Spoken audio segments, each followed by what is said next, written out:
body bags were horror lies. Who is this irresistible creature who has an insatiable love for the dead?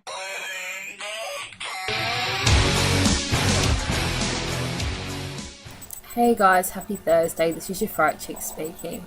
Okay, so I'm ill, feel sorry for me, but I'm going to cheer myself up now by talking about one of my favourite films ever. It is horror comedy week this week, and I have chosen the 2010 Canadian horror comedy Tucker and Dale vs. Evil.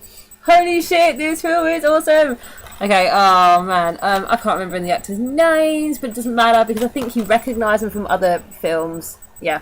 So anyway, Tucker and Dale vs. Evil is basically a spin on all those kind of hillbilly redneck, there's so many of them, things like Wrong Turn, where you're rooting for the college kids to survive the backwoods hicks, but in this film you're rooting for the hicks because they're actually really nice guys and they're not trying to hurt anybody, and the college kids are the ones that are causing all the problems. So there's too many of them to remember the names of, but we have a group of about 6 college kids. Now we open with Tucker and Dale.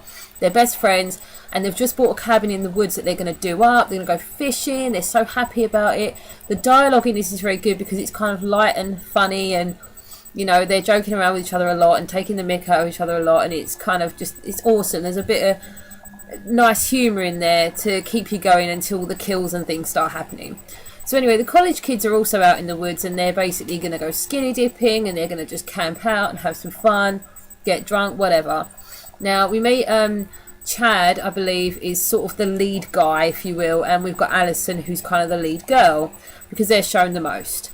Now Tucker and Dale go to their cabin and they they basically meet the kids at the gas station. They're getting gas and they're taking their piss, like, oh my god, this place looks like a horror movie, look at all the dead things and whatnot.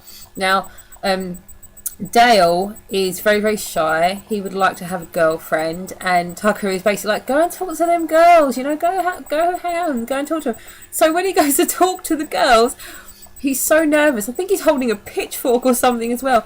He just scares the shit out of them. So straight away the kids are like, oh man, this really is like something out of a horror movie. These backwoods hicks are going to kill us. So they go away scared, and he goes away feeling pretty, you know, disheartened. Now they go to the cabin and they're looking around, and it really does look like something out of a like Texas Chainsaw Massacre. But they're pretty light-hearted about it. They're like, hey, okay, we'll take all this shit down. Look at all these bones and things. We'll get rid of those. That's fine. Now Alison, while skinny dipping with her friends, manages to get scared by the two fishing. Very innocent, nothing going on, but she knocks herself out. They then pull her into the boat and take her back to the cabin, and that's where it all kicks off because the kids see them do that and they think that they're eating her face when they're just giving her CPR, I think. So they go off into their own little piece of woods, and the guys go back to their cabin, take very good care of Alison. You know, she wakes up in the morning, they're like, don't worry, we're not hurting you, we're just trying to take care of you. He's obviously very flustered around her, making it a little bit worse. And she thinks, okay, you know, this is fine. I'm sorry, I thought you guys were a bit scary, you know, sorry about that. But the kids in the camp are planning a rescue attempt because they think they're going up against some serial killers. Now, the best part of this whole thing is that the kids do end up killing themselves. But they do kill themselves in ways that would happen if, you know, some backwoods hick serial killer was trying to kill someone.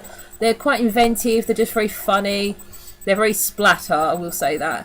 I will give one of them away. One of the kids, when they mount their rescue attempt, they accidentally kill themselves on various objects. One of the kids lunges at Tucker, I think, and he ends up throwing himself into a wood chipper.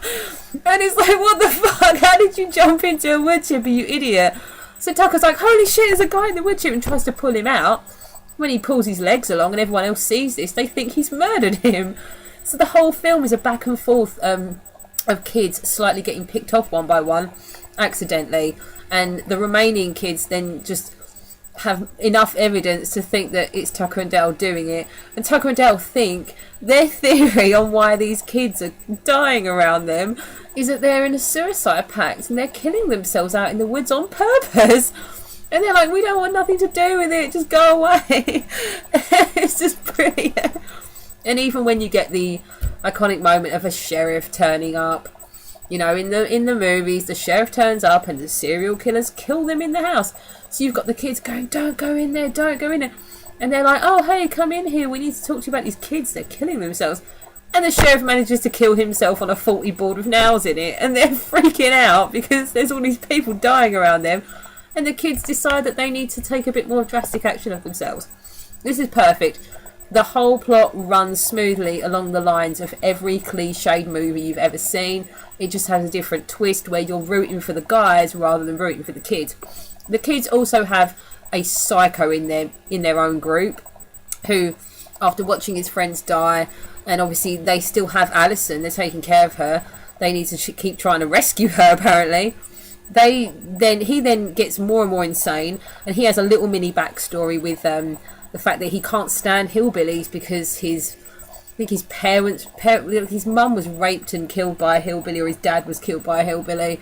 And then that all comes out that it's, there's a lot of humour in what really happened with that as well. There's also a lot of humour in what happens at the end when they finally sort all this mess out. But just everything about this film is amazing. I mean, the whole plot is great. The dialogue is great. The kills are great because they are very, they don't just kind of go, oops, I fell down a hole and, oh shit, did he die? No, they die very, very openly, very, very clearly in front of you, and it's very, very gory, and I love it. I think they should have opened this in a few more theatres because it would have made a lot more money. I'm assuming that DVD sales have probably bumped it up. Apparently they're going to do a sequel. This was made like 4 years ago, so I don't know when they decided to do this. Maybe it was like then and it's not going to happen. Kind of like Nude Nuns with Big Guns never fucking happened, number 2. But yeah, I seriously suggest that you watch this film. It is hilarious. The acting is great and the concept is so cool. Oh, you just have to see it. Okay, I will see you next week. Bye.